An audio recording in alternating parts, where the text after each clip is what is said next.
கோவிந்தா கோவிந்தா கோவிந்தா அப்படின்னு எங்கு சொல்லப்படுகிறதோ அங்கு கஷ்டங்கள் திரும்ப வராது.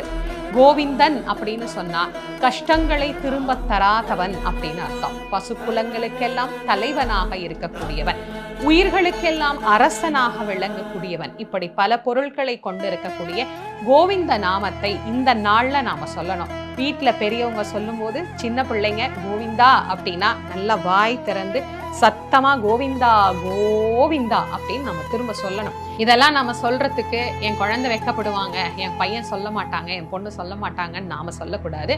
குழந்தைங்களை சொல்லணும். நாமம் சொல்ல சொல்லதான் நமக்கு நன்மைகள் கிட்டும்.